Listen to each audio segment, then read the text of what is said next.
All right, what is going on, class? This is your professor, Dr. J.S.K. Austin, and we are we are winding down. I believe this is week 5 of your 7301 course, which is your introductory course to IT within our field. And um, what I wanted to do, we do have an assignment that is due on Sunday night, July the 14th. So I will be looking for those. Gonna make this deadline kind of soft. So the assignment is due on not August, on July the 14th.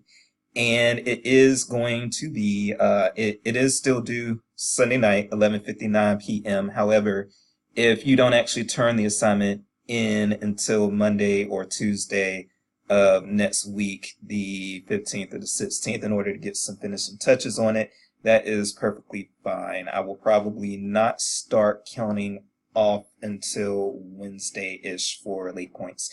So go ahead and if you need to take those extra 2 days for Monday and Tuesday, I know that it's kind of difficult keeping up on things in these summer classes because there's so much work, but you all are doing a great job. And yeah, again, we'll make that deadline kind of soft. So if you find yourself kind of stressing out on Sunday, don't worry about it. You still have a little bit of extra time after that. So July the 14th, for the most part, the IT, excuse me, not the IT papers. For the most part, the database reviews were pretty good.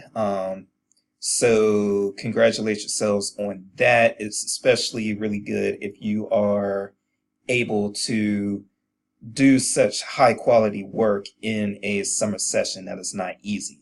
And I believe, well, most people got A's. And as I've said before, generally my classes are designed so that you're going to get at least a B if you try.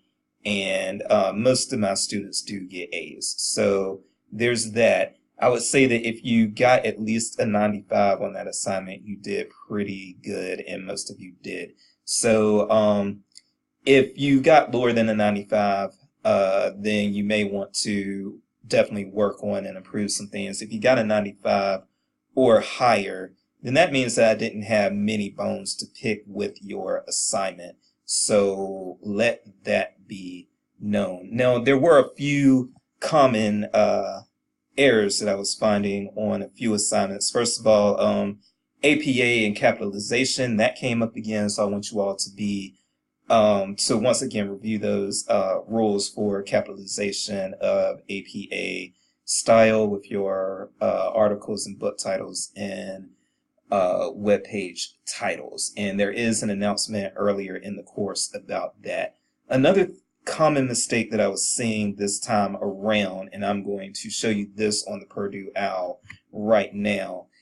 You all should be, you all want to get in the habit of recognizing organizations as authors or corporate authors. So I think that in some of my feedback, I was actually saying the term corporate author.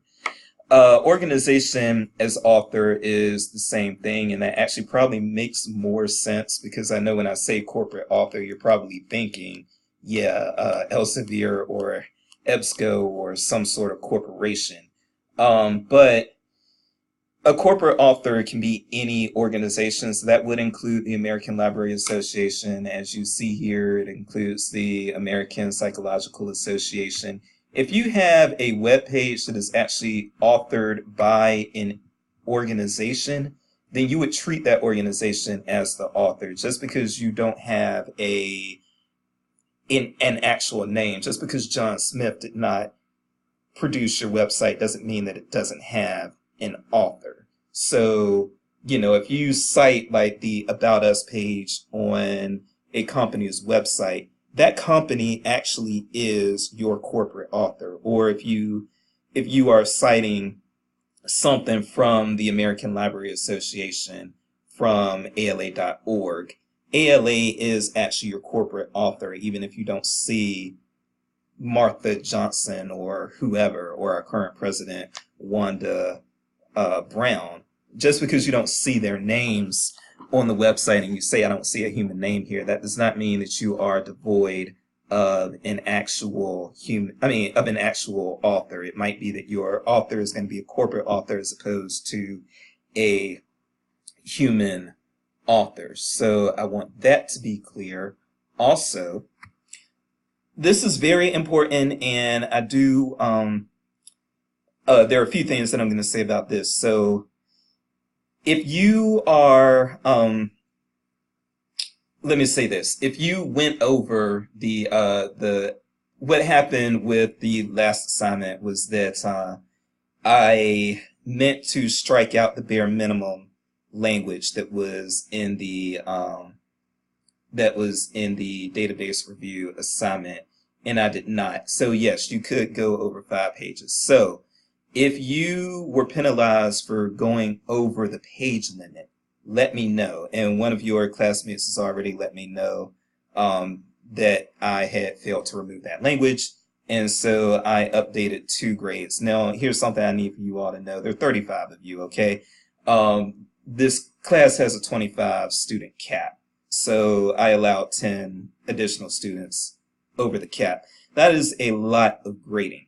So what I need you all to realize is that I don't know if there were 2 people that I remembered because they went so far over the page limit that I could clearly remember those 2 papers in particular that I had marked off for them going over the page limit. But if I marked off for you and did not update your grade, and the 2 people that I did update their grades, there's a note in Canvas where I'm telling them I'm updating their grade and making their grade better, giving them their points back. So if you got points taken off for the page length for that database review assignment, and then I did not later update your grade, please email me and let me know so that I can update your grade. So there's that. But with this next assignment here, one thing that I'm going to say, so your next assignment that's due on Sunday, this library system vendor review. All right, folks. So yes, keep it to 4 to 5 pages. I think I have done the proper thing this time as far as eliminating anything that suggests that you can go over 5 pages. So please, as you see right here, it says 4 to 5 double-spaced pages. Keep your assignment at 4 to 5 pages at the most, please. And I will be counting down for going over 5 pages if it's egregious. Now, of course, if your works cited and everything gets you up to 6 or 7, that's not egregious. But, you know, if I see a 10-pager coming at me for this assignment, I will definitely be counting off for that. So just be aware of that, but I apologize for what happened with the online database assignments.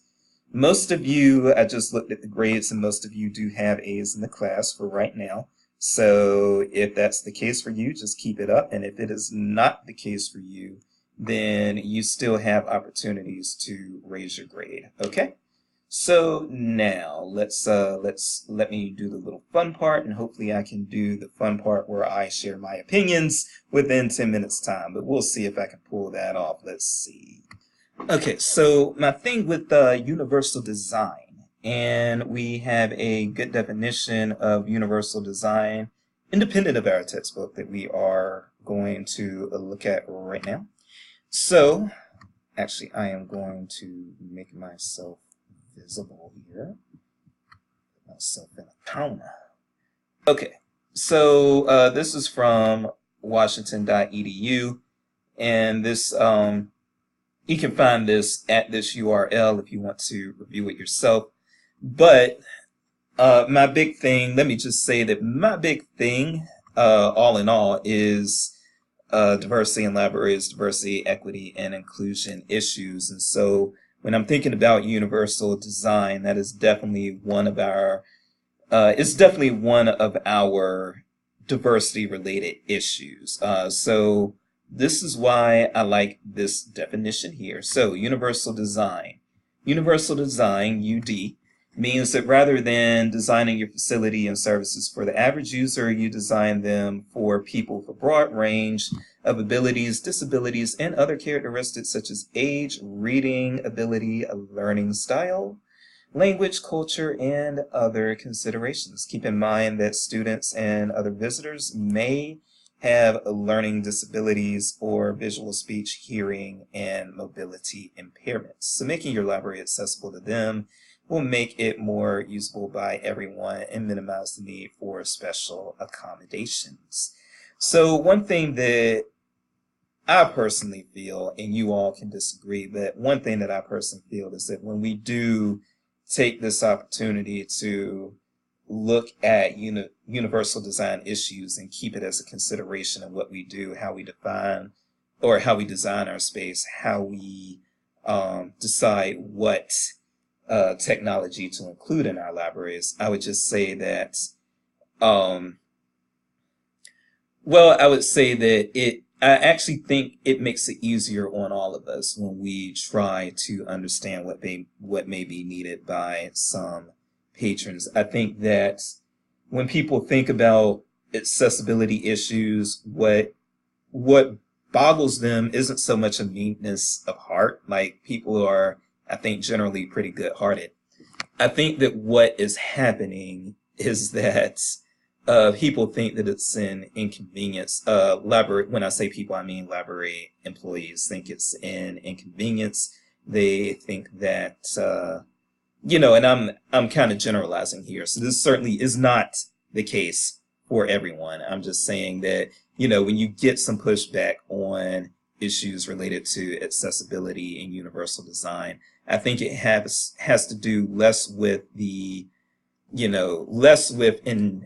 unwillingness by library staff to make special accommodations, but I think that they feel, or to make accommodations, or to present an accommodating library. Because if you make it accommodating enough, the idea is that there wouldn't be a need for special accommodations.